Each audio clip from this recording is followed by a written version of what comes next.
All right, good evening, everyone. It's now 6 o'clock. My name is Erica Whittle, and I have the pleasure and honor of being the principal at Stilwell Junior High. This is my second year, and this is an awesome opportunity that we have tonight to kind of walk you through some general information to help guide you and your family from that transition to elementary school to Stilwell. So we would ask that if you have questions, you can go ahead and put those in the chat feature, and we will try to answer those at the end of our presentation as well. And let's, I guess, take this away.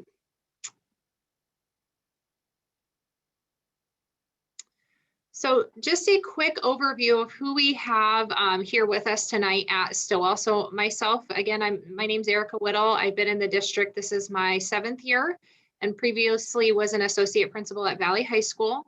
Mr. Perigo is our assistant principal and activities director, and unfortunately he won't be with us tonight as we have an 8th grade boys basketball game being held in our gym.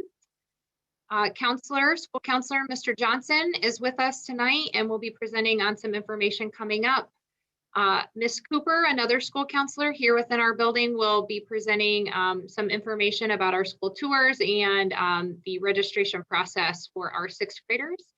And then we also have Melissa Gress with us, who is the project-based learning network development coach. We do have some project-based learning opportunities for our incoming 7th graders. Melissa's going to describe what those opportunities look like.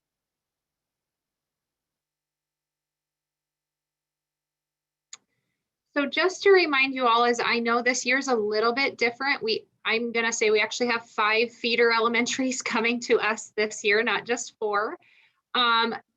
Our tour dates are posted there. So Western Hills, we will meet with virtually tomorrow, Hillside next Tuesday. All of our online 6th grade sections will join us next Wednesday, Jordan Creek Thursday, and Fair Meadows on Friday. So we have built a modified virtual tour schedule to allow your students to ask questions of us, get to kind of be that fly in the wall in the classroom and virtually peer in, finish up with questions or observations they may have seen on their tour, and then go through a project-based learning experience with Melissa Gress and Justin Miller. These tours will take place during the day in partnership with your 6th grade teacher, your student's 6th grade teacher. And they've also been well informed, and all the links are clickable. And so we're super excited to get to meet your student virtually. So something that's really important about teaming or Stilwell is that we do have teaming within our building, which can be kind of a different concept. We do have 6 teams. We use the acronym for Tigers. 3 of our teams support our 8th grade student, and those TI and G, and then our 7th grade students are on teams E, R, and S. So what does that actually mean? Usually around 120 students will have the same core teachers all year long. Those teachers kind of work as that unit to help support your student and really have great communication with you as a family. Then in our 7th grade elective, students have the opportunity to mix in with students from those other teams. So that could be their elective wheel, band, choir, orchestra, or other elective opportunities that our 7th graders have.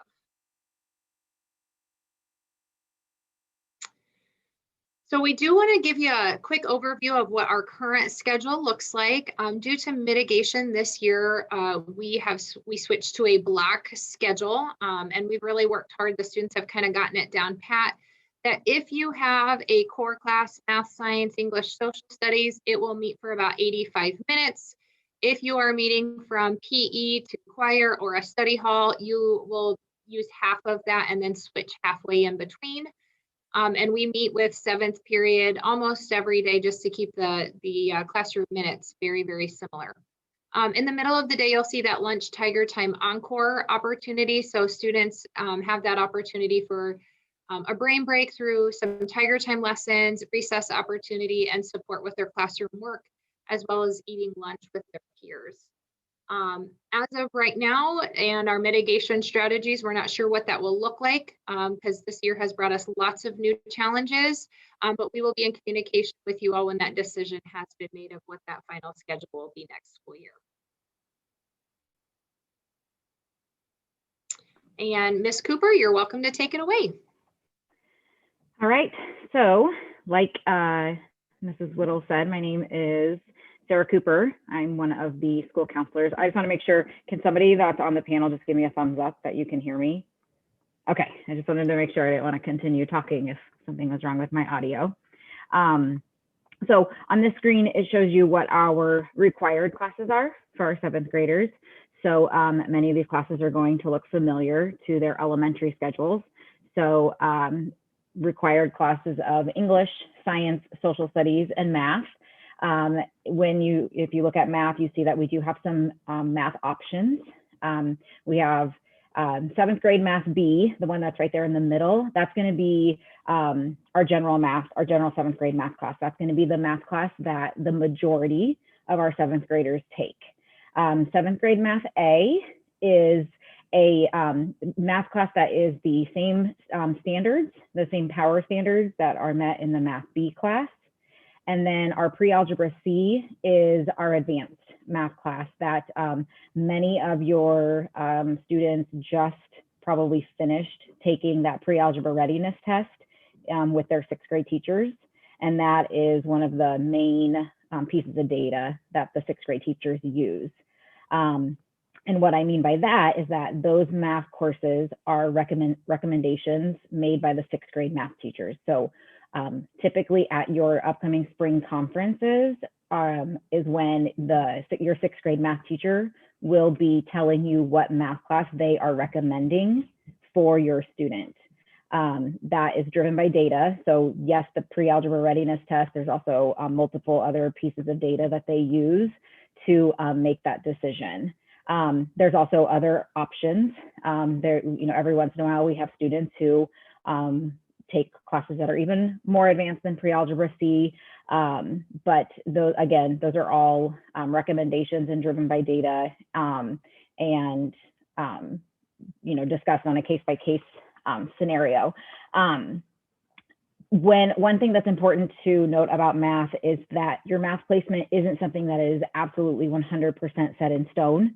If a student is placed in a math class and our 7th grade math teachers have their own data that they collect and they notice that a student would be best fit in one of the other math courses, then that is a decision that can be addressed as they start their fall semester. And obviously you as a parent would always be included in that. You will also see on the left side at the bottom, we have an exploratory block, which we'll get into on another slide. We also have PE, that is a required class, and we'll also discuss that in an upcoming slide. We do have a new option for PE that we will look at. And then we do require a music elective. That's something that is a little unique to 7th grade. We do not offer, like in the elementaries where they have just like a general music class that they take as an elective. So we do require that students take one of our 3 music electives, which we will discuss. You can advance our slide. There was a quick question I was going to answer that was kind of related to the math. So the question was, what are the multiple pieces of data they use for placement in any class other than the test? So Ms. Cooper, do you want to speak to that? So teachers, so you probably have heard, teachers may have discussed, they have the AMAP test that they take in the fall, winter, and spring. That's a data piece. The pre-algebra readiness, they also just do their basic unit tests from their Go Math or their Go Math units. Anything else, Mrs. Whittle, that you can think of? I think just I would also include teacher observation. If they know students are a diligent, hardworking student, a high achieving student, they may take that into account to see if a student should be placed in a different math class. So another family has asked a question that's more specific to their student, so we'll just type that answer privately back to them. Go ahead, Ms. Cooper. Okay. Also in our schedules, we do offer support services just like at our elementaries. So we have students who are English language learners, and so we have services that continue at the junior high level. Some of those are standalone support classes. Some of those are more support in specific classes. We also have our gifted and talented program. It's called GT Seminar. So students who are identified gifted and talented, some choose to be in GT Seminar and some do not. Some of it depends on scheduling. We also have a class called Learning Lab. Learning Lab is a class that focuses more on executive functioning skills, with organizational skills, work completion. We have Math Resource, which targets gaps in math skills that were maybe missed in elementary. Reading Resource, similar concept, only with reading. And then obviously we have any student who has an IEP for special education and their services needed. The important thing about all of the courses on this screen, on this slide, is that these are all driven by data, and they are all placed in these courses by teacher recommendation or by previous enrollment. So these will not be classes that students or families can choose to sign up for. They are ones that are data driven and recommended by the 6th grade teachers, or as the 7th grade year goes on, by our 7th grade staff.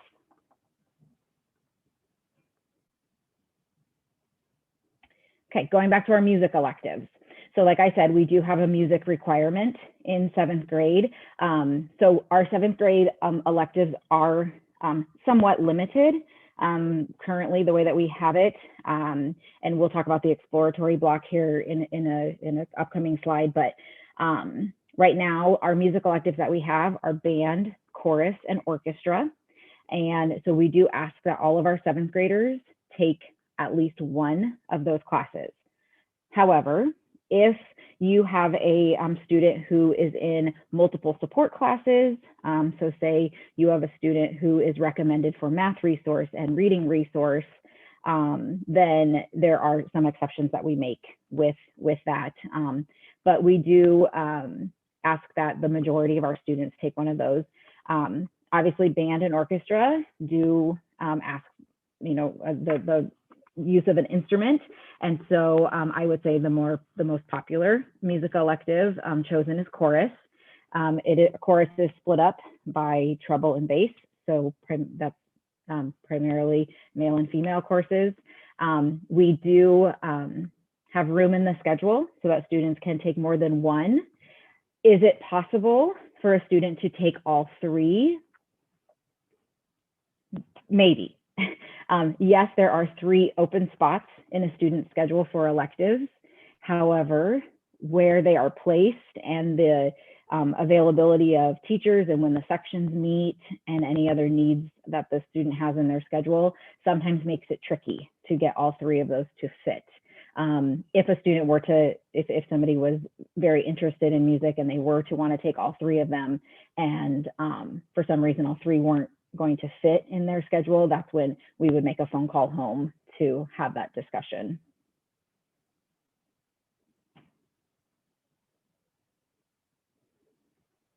Okay, we also have what we call an exploratory wheel for our 7th graders. So this is one of those required courses. It's on every 7th grader's schedule. It is 1 class period in their day, and it changes every 7 weeks. So there are 5 courses that they will get an experience at, and it will switch every 7 weeks. So one of the classes is Family and Consumer Science, where they will be working in the kitchen. Our Family and Consumer Science class today just made pancakes. I know they've also made chocolate chip cookies. They also do a little bit of sewing. It's been quite impressive that Mrs. Homa has been able to pull all of that off with all of our mitigation strategies in place this year, and for all those students to still get that experience. The second one on the screen is Engineering Technology, and that's a hands-on class that's in our shop where they're creating things. We also have art. And then the 4th one is Financial Literacy, kind of like our business class for our 7th graders. And then the last one is Health, which was a new class this year that was added in, and healthy decision making, physical health, mental health, but definitely a major focus on choices and decision making. So they don't all go in that order. It's not that every student starts with family consumer science. They're all mixed up, but every single student goes through all 5 of them throughout the year. And like it says, they switch every 7 weeks. And then we also have 2 other elective choices for 7th grade students. The first one is Spanish. We do offer 7th grade Spanish. It is not required, but we do offer it. It is, we do also have 8th grade Spanish. Our Spanish in 8th grade is Spanish 1, and it is a high school credit. However, our 7th grade Spanish is not required for a student to be in 8th grade Spanish. So it's kind of that gap filler for if a student was in, you know, taking from your elementary Spanish, and if you were wanting to do 8th grade Spanish, then if you wanted to continue learning more of Spanish for 7th grade. And then the second one on there is our new PE option. This is when it would have been nice for Mr. Perigo to be here, because this is kind of his baby. He and Mr. Sinram, who is the assistant principal and athletic director at Indian Hills, the 2 of them have kind of created this class, but the official name of it is Fundamentals of Training, PE. As you see on the screen, the 8th graders are going to have the priority as the space is limited, but we are going to have it. It is going to be an option on the 7th grade students registration form. This is, when you think of PE class, our typical PE class right now, there's a lot of team activities, a lot of group activities, and this Fundamentals of Training PE is going to be more individual based. It's going to be kind of more strength and conditioning. At Valley, they do have a strength and conditioning course. So this would be kind of like the intro to strength and conditioning training. It's going to go over proper form, stretching, like fundamentals of weightlifting, have plyometrics in it, the aerobics and anaerobic training in there. It still meets all of the required PE standards as our PE class that we have now, but just a little more focus on those fundamentals.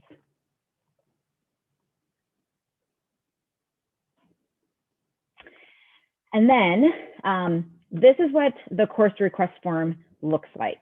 I just dropped these forms off at all of the elementary schools yesterday. They are purple. Typically, what we've always done in the past is that this is the form that as a family you would fill out and return back to your 6th grade teacher. However, since we have some online classes and some students who do not meet with their teacher in person, and just with trying to eliminate with mitigation strategies, we are doing the signing up for registration all online this year. However, I still wanted you to have something to sit down as a family and look at and talk about and make some decisions, maybe jot some notes down. And then your student can bring this form back with them. And then what we're going to do is on a day that your 6th grade teacher has signed up with me, we are going to do all of their registering in their class. And what I'm going to do is I'm going to join in just like this. I'm going to join in via Google Meet into their classroom, and they're going to get on Canvas and mark down what their number 1 most important classes that they want to take, number 2, number 3. So if they have this in front of them, then they could just look at it and sign up. When you look at this form, you will see that it also says study hall. Yes, we do have study hall. Yes, we do offer study hall for our 7th graders. A student gets a study hall in their schedule when there is not an elective to take a spot in their schedule. So like I said earlier, there are 3 open spots in our 7th grade schedules. So if a student wanted to take chorus for their music elective, and then they wanted to take Spanish and that was it, then they would have that third open spot for study hall. Now, let's say you have a student who says,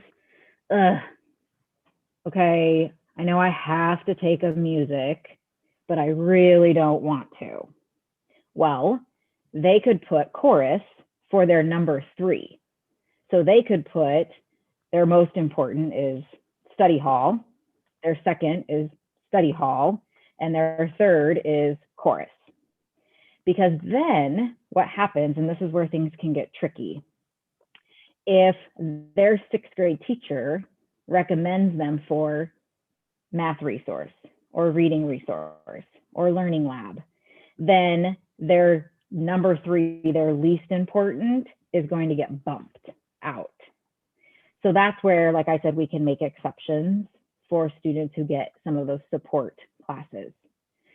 So moral of the story is, if there is an elective that your student absolutely wants, then that's going to need to go into their number 1 most important, then their second, and then their third.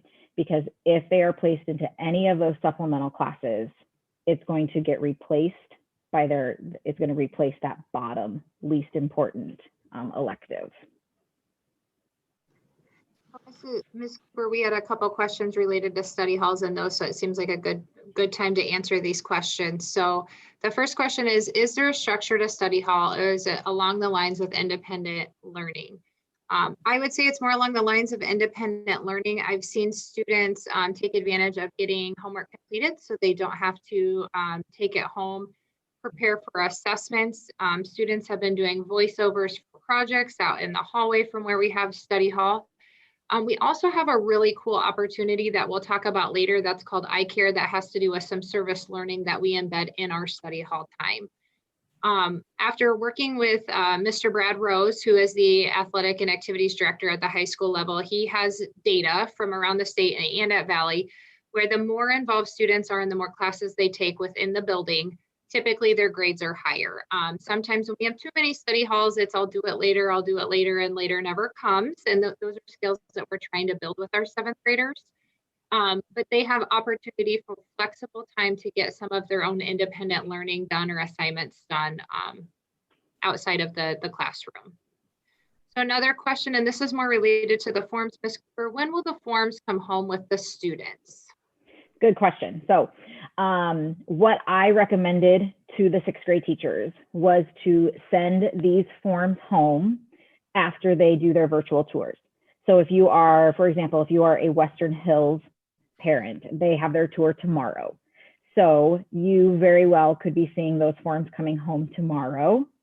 And then what's happened is I then have told the 6th grade teachers that it would be best to sign up for they all have been signing up for like a 30-minute time for me to join into their classes to register. And I told them to give families like a 3-day window after their virtual tours so that some decisions could get made and they could have this conversation. So if you wanted to, what I would recommend is reaching out to either me or to your 6th grade teacher and just ask those questions. Ask, when will you be sending home the registration form? If that's the question you're going to ask, you're going to need to ask your 6th grade teacher because I won't know that answer.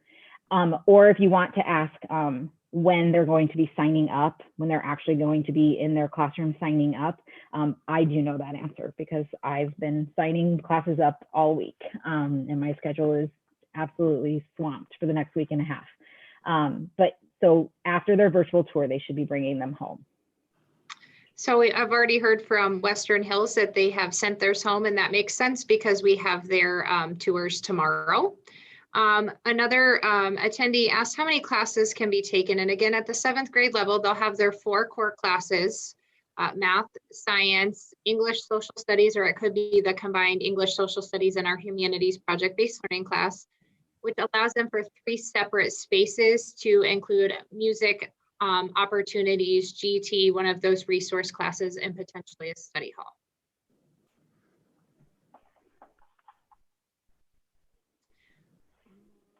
So when and where on this form will indicate between regular PE or the new PE fundamentals of training, Ms. Cooper?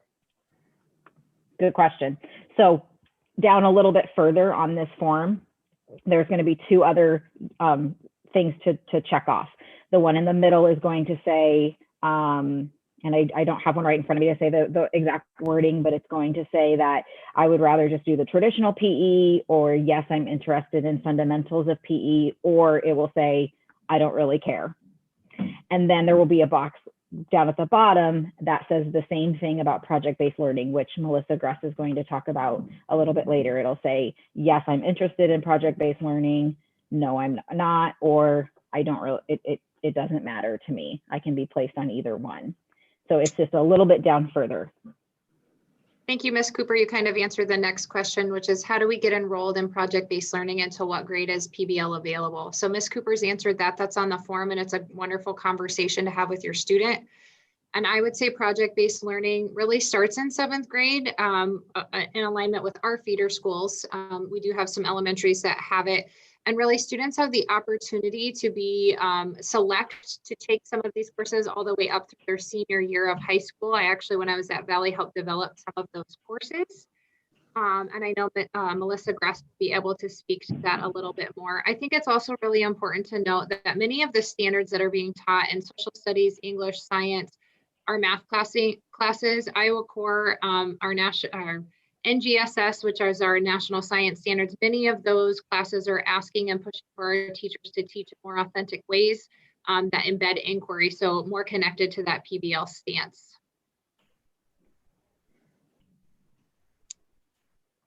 All right, Mr. Johnson. All right. My name is Mr. Johnson, or Brady Johnson, excuse me, and I am the Elective school counselor here at Stilwell. I primarily focus on the 7th to 8th grade transition. So as Ms. Cooper kind of indicated, she's going to be navigating a lot of this for all of you. But I enjoy being a part of this because I enjoy working with our students who are coming up and getting them accustomed. And it's just kind of an exciting time of the year to start seeing that transition here. So I've got a pretty small part of this presentation here tonight, but just want to kind of talk with you a little bit about the schedule. When you come in August before school starts, you'll get a sheet of paper that'll look similar to the one up on the screen here. And I'm not going to go into a lot of detail of it because it'll be more applicable at that time, but just some key things that have already been brought up to kind of give it a little bit of a view of what it'll look like throughout the day. So our schedule, as Ms. Whittle had talked about earlier, is on an odd and even day schedule. So on one day, like if the day was an odd day, we would have periods 1, 3, tiger time, 5th, and 7th hour. And then if it was an even day, we would have periods 2, 4, tiger time, 6, and 7. So this the schedule kind of shows visually what that would look like. So this student here would have, if it was an odd day, would have health first hour, and then after health would move on to pre-algebra, their math class, then to tiger time, then to fifth hour, which we'll talk about our orange black here in a second, and then to their 7th hour at the end of the day. The next day, they would start with 2nd hour, which would be our band and Spanish on there, and I'll explain how that kind of works up there. Then they'd move on to science, and then move to tiger time. From there, they move on to English, and then again end with 7th hour. As Ms. Whittle had talked about earlier, our 7th hour is a little bit shorter, so that's why they're seeing them daily because of the odd number of periods there. We had to have our 7th period be kind of a little bit different structure than the rest of them. But a couple things to look at with the schedule. Number one is that first period there with health, as we talked about the elective wheel that's on there. So that's the one class on their schedule that will change throughout the year. So everything else on the schedule will stay the same throughout the year, but that class in their first period for this example here would change every 7 weeks. If they started with health here, they move on to their next elective block, and they go on to each of those 5 different options throughout the year. So that's in this person's schedule. That's with the first class that they would have on an odd day. On an even day, the first classes that they would have there are actually, it would be our every other day classes that are our elective options that Ms. Cooper brought up. And we use what's called orange black to identify which class goes first and which class goes second. And so looking at the schedule, this student would start off with band and have band for approximately 45 minutes in that second period section. And then halfway through that second period would transition to Spanish. So this student chose band and Spanish as two of their electives there.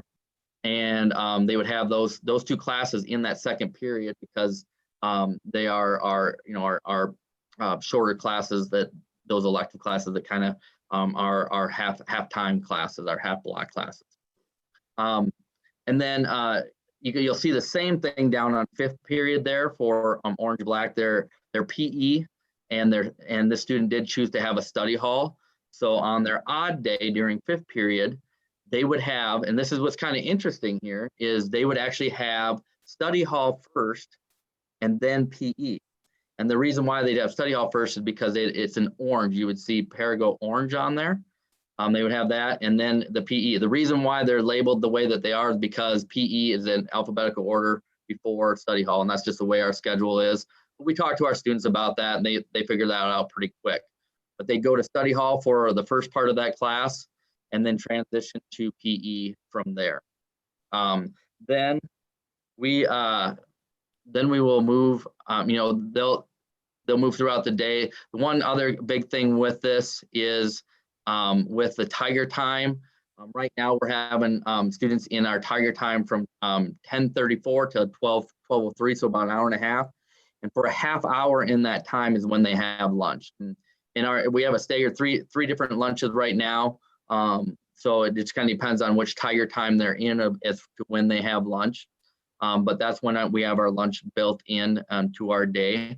And then opposite that lunch will be our Tiger Time activities, and then kind of a brain break opportunity there. Am I missing anything with the schedules there, Ms. Whittle or Ms. Cooper? I don't believe so, Mr. Johnson. Okay, and then the next slide here is an example of an online student as far as what their schedule looks like. It'll look pretty similar to our on-site person, but a couple key changes that we have just to accommodate our online learners. For example, if you look at fourth period here on that first orange arrow at the top, they have an online study hall in there, and we put it as an online study hall because ultimately we don't want them to go have to be on the computer at that time. So it's an opportunity for them to work on stuff, but they're not going to be logging into a class during that time. So we put it on there just so it fills in the gap, but they don't need to necessarily go into anything at that time. The same thing too with our online Tiger Time. And this is actually a student who's in my online Tiger Time. And we meet once a week for our Tiger Time. We do a Tiger Time check-in with our online students. And we also pass on the activities that the kids are doing in our Tiger Time, but it's also another time to just give them a break from the computer. So they have that time to eat lunch, take a break from the computer, do any work that they might need to with that. And so it's an opportunity again to get a break. And then we also do, like I said, do check in, and they do get a chance to see what those activities are. And then another key difference you'll see on period 5 there is for their PE is listed as online PE. So the way our PEs work is they'll have a section of kids there on site and a section of their kids online, same period, same time, and everything like that. But the online PE, the teachers will check in with them, let them know what they need to do, and then the students will have the opportunity to complete those tasks or those standards either on their own, or if they're able to do it with the group, they can do that. With our another option of PE, that'll kind of go in the mix of how that all works with our online, but just want to kind of show you how our online kind of looks like here at the junior high, because I know it looks different at the elementary, because we do have classes with both on-site kids and online kids. So any of the other ones that I didn't talk about there, like your science, social studies, they're in the same classes as students who are here at school. And so they'll be involved, in the activities. They're logging in through Google as the other students are working in the classroom. But we just have those other changes for our students to give them breaks, and then to just kind of alter things with them being online. So Ms. Cooper, we've had quite a few questions regarding Tiger Time. You're actually on that committee here in our building that helps organize those different events. I'd love for you to have the opportunity to share. Yep. So our Tiger Time and lunch time is actually an hour and a half long every day. So we split it up into 3 30-minute blocks. So in Tiger Time, the students have 30 minutes for lunch. So they would either do that the first 30 minutes or the second 30 minutes or the third 30 minutes. We have a whole schedule so that we stagger that out for our nutrition staff. So that takes 30 minutes of that. We have another 30 minutes where we have a lesson that's laid out for our whole school. And so as the teachers that are on that Tiger Time committee, we've created kind of a little schedule that we set up our lessons. And so the whole school is doing those same Tiger Time lessons every day. This is where our students are getting our social emotional learning lessons. So right now, your elementary student gets guidance from their counselor. And so this is where they would get those social emotional skills, those relationship building, self-awareness, social awareness, all of those skills. We do those, and those actually are our Thursday lessons. We also do weekly lessons on executive functioning. So for example, this week, the executive functioning lesson was how to write an email to your teacher. And so we do those on Tuesdays. On Wednesdays, we do we call it like a structured study hall. And so we do a grade check. So our Tiger Time classes are small. So we try and keep them, like on average about 15 kids. And so the Tiger Time teachers are able to spend a little bit more time with their students and really get to know their students, build those good relationships with their students. And so they do a grade check. And so the students can kind of check and see what their grades are. And then the teachers can try and have those quick little one-on-one sessions with them and set some goals and look at what they need to accomplish to improve some of their grades. And then we like to bookend the week, Mondays and Fridays, with more kind of some fun, just kind of some team building, relationship building activities. So we like to do some trivia things, some art things to kind of bookend the week. And so it's really, at some schools they call it advisory or homeroom. And but that's where we get a lot of our just like a lot of our team building, social emotional, a lot of those what sometimes people call soft skills lessons is in our Tiger Time lessons. So another question is, where are the students at during these Tiger Time events? I would say right now, due to weather, we are all inside in our classrooms. But earlier this fall, when it was nice out, Mr. Perigo and I had spray painted some different outdoor classroom spaces where Tiger Times could sit and enjoy the warm weather and kind of socially distance from each other. All right, Miss Gress, we'd love to hear and learn a little bit more about project-based learning here at Stilwell. All right, good evening, Stilwell families. And it is an honor to be a face on your screen amongst these incredible humans. So I guess thanks for having me. I am really excited to share with you about an option that your incoming 7th grader has as they register for next year. And that is to choose to be a part of the Project-Based Learning Network pathway at Stilwell Junior High. So one thing that is really important to note is that regardless of which of the 3 teams learners end up on, the learning focuses on the same course learning outcomes. So the goals in science class on all 3 teams are the same. The goals in the social studies classrooms on all 3 teams is the same. It's more about the way learners interact with the learning that looks a little different on our project-based learning team. And so that's what I'm going to try to tell you a little bit about, so your learner can make the best decision for him or her.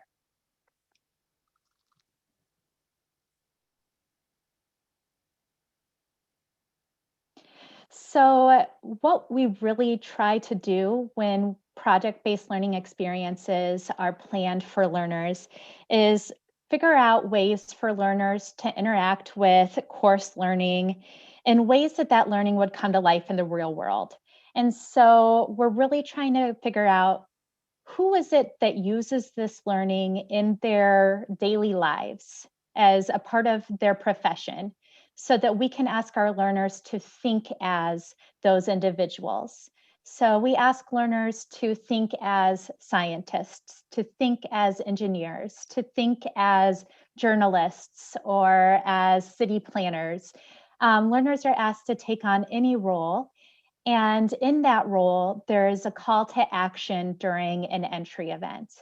And that call to action is the project that they access the learning that otherwise might have been taught more in a lecture sort of way.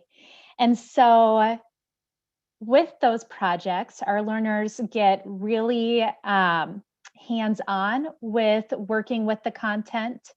There are real-world ways that they try to solve authentic problems within our community. And with all of that, it's that constant context of that project to which that learning is connecting. Our learners are, again, accessing all of the same content, and they oftentimes get to partner with community members or experts in the field throughout that project work. In this environment, we offer a safe opportunity for family or for our learners to learn and grow from and with one another in a way that fosters growth mindset, grit, and resilience, all essential skills and dispositions for success in the world beyond the classroom. I want to stress that the projects are very hands-on and learner-driven. We hope that the project launches evoke a deep inquiry to learn that big why behind what we're learning. So we ignite that zest for learning in all learners. The West Des Moines Community Schools Portrait of a Graduate is something that our project-based learning facilitators hold very near and dear to our heart. This is what's always in the back of our mind, or maybe even on the forefront, as we're planning these learning opportunities for our young people. We want to make sure that as they're learning the course content connected to that content area, that we're also giving them opportunities to learn and grow as effective communicators, as effective collaborators, as critical thinkers, as global contributors, as innovators and continuous learners, because these are going to be the leaders of our future and the leaders of our world someday. Along those same lines, our project-based learning facilitators really spend a lot of time focusing on our essential life skills identified in West Des Moines Community Schools, because these are essential to high quality projects, high quality collaborative teamwork, and really thinking innovatively and outside of the box as we bring together all of the different things that we're learning.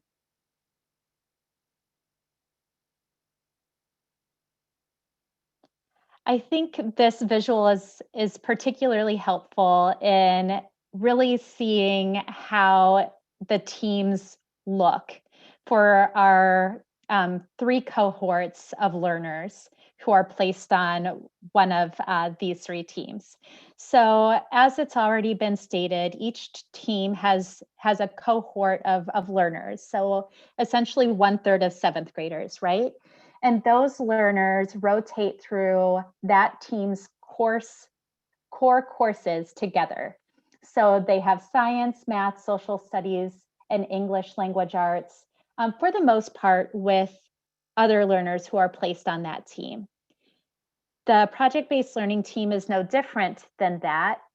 The only thing that's a little bit different is that instead of English and social studies being 2 separate courses, it is one blended course called Humanities. And that just helps us see how content standards don't always exist in the real world separate from one another. Rather, they commingle. And it's during all of those elective classes, those exploratory wheel classes, those music classes, lunch, passing time, recess, where learners from all teams might be mixed up a little bit. So if you think that project-based learning might be something that your learner might be interested in or benefit from, the next slide gives you a visual of what that will look like on that form, where you can indicate interest in being a part of the project-based learning team. A lot of times people ask, is there a type of student who is best for project-based learning? And I would say all students would benefit from this approach to learning.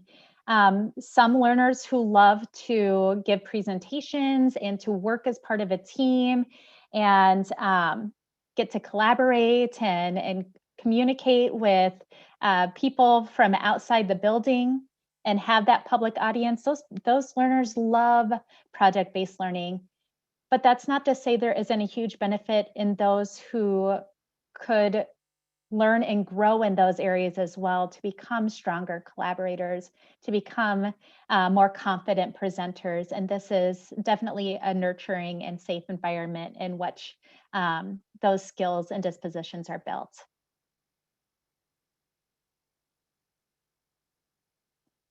I know there will be time to ask questions a little bit later on in the presentation. As of right now, are there any questions that I can address, Mrs. Whittle? So one of the questions asked, is there a limit to the number of students? And if so, how is that decided? So really, if your student or you are strongly interested in having your student participate, we do try to keep the each team to about 120 learners, right? So students have equitability and access to get support from their teachers. So again, if your student is interested, we do have a cap on that. As we do need to make sure that our class sizes are equitable to support what we can here within the building. So this family has a GT or advanced learner. How does that work with PBL, and are there advanced teams? So at the 7th grade level, we don't differentiate any of the courses besides math, and so your student would be placed in the appropriate math class.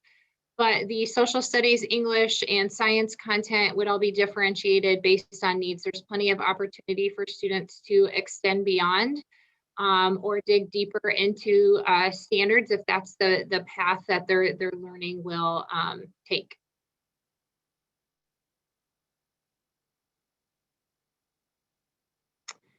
If you have any more questions regarding PBL, we can answer those here at the end as well. Thank you, Ms. Gress. So again, Mr. Perigo is out. He's helping support some basketball games. And so I'm going to kind of take over some of the activities that we have here as opportunities for after the bell. So, or excuse me, here at Stilwell. So after the bell is one opportunity. It runs from Monday, Tuesday, Wednesdays, and Thursdays from 2:45 till 4 o'clock. We do have supervision, teacher supervision during that time as well. And this year, we're also able to provide students a snack. They do eat in the cafeteria. So what does this look like? This is an opportunity for students to get help from a teacher, finish up homework, just get caught up. It's like that extended study hall. Sometimes, I guess when I was in school, it was called 9th hour because we had an 8th period day, but it's an opportunity to continue working in more of a structured learning environment. Other activities that we have here within the building is we do have drama. We have a school play and mimes. One thing I was super impressed with when I came to West Des Moines is we actually have a very large mime troop following from both junior highs all the way up through Valley High School. It's an enjoyable opportunity to see kids get creative with their peers and come up with their own skits. Our school play is always fantastic. We're hoping to do that later this spring. It's been an absolute joy to watch our students and see how truly talented our students are that come through so well. Other clubs we have in the building, we continue with archery. We have a Lego League, Science Bowl, GSA, which stands for Gay Street Alliance Club, and we also have a new writing club that's been started. Other activities that we have eye care. So eye care is supported by 2 individuals that will come in and help with, again, that's those service learning projects. So if your student is involved in a study hall and doesn't have work for that day, they're welcome to visit with eye care. So different things they've done this year, some different kindness activities. They've handmade bags out of old t-shirts to donate down at Joppa. Lots of things that have researched back into our Des Moines area community. And finally, we have student council. We have a very active student council here in the building working on student service projects. They help determine our Tigers of the Month and do a lot of partnership activities here within the building as well. Other activities that we have available for our 7th graders include jazz band, show choir, men's choir and women's choir, so different opportunities that sometimes run before or after school. These do require a tryout, and the students are encouraged to be taking band and chorus as a way to get some of those lessons made and continue to support. Again, these are typically meeting before school starts, so early risers are definitely needed for these. The other thing I want you to know that we continue from all of our elementary schools is we are a PBIS school, or a positive behavior intervention and supports. And so we really base these around our 3 cornerstones. Do the right thing, do your best, and treat others the way you want to be treated. I know in the past, and this year may look slightly different due to COVID, but we use a program called PBIS Rewards, and students get recognized for the positive things that they're doing in their classroom, how they treat other people, following our school guidelines and expectations. And then we do have a PBIS store where students can purchase things based on those points. Pencils, pens, we've had hoodies, sweatpants, just all sorts of different things that they can purchase for themselves. So really, this is a wonderful time. We've tried to answer questions as we have gone, but we want to tell you all thank you. We're super impressed with the turnout that we've had this evening. We are also recording this, and we'll be getting that recording out to everyone very soon. So a quick question regarding the PBL cap. Oh, Ms. Cooper, can you answer that live? Sorry. I just said, so on that form, it says like, I want to be in PBL. And then the second one says like, I don't have a preference. And so we always obviously take the students who say that they want to be in project-based learning at first. And then if there's space, we look at the ones who say they do not have a preference. Yeah, so. Okay, let's see, we have a few more questions. Just a thank you for all the information, and thank you for doing this. We really appreciate this. We know that transitions can be challenging, especially during COVID, and it's a partnership with you all to help make that easier. So there's a couple questions regarding school sports teams, programs, those kind of things. So we actually have a couple opportunities. Mr. Johnson, would you want to speak to that since you're the coach of one of them? Sure. Yeah, we do have a couple opportunities for our students to get involved in athletic opportunities, and we consider it as an intramural type experience for our students. But for sports that aren't necessarily team-based, are more individual, such as our cross country, wrestling, there are opportunities for our 7th graders to get involved with that. Mainly get involved with practices, and then sometimes they get into competitions as well. But we want them to kind of get a feel for some of those opportunities. Now with our team sports like our football, volleyball, basketball, those types of examples, it's it's not feasible to have our 7th graders in there because they're not able to compete with that. But with our, like I said, with our individual sports, we do like to have some students get involved if they're interested in it. They would just need to go through the athletic protocols with the forms that are available with our athletic forms, and there's a system that you can go into to get that all set up. But that more information would be given out during our registration in August about that. All right, well, thank you guys all for your time. If you don't have any further questions, you're welcome to log off. Please stay warm, and we are looking forward to partnering with you and your student in the near future.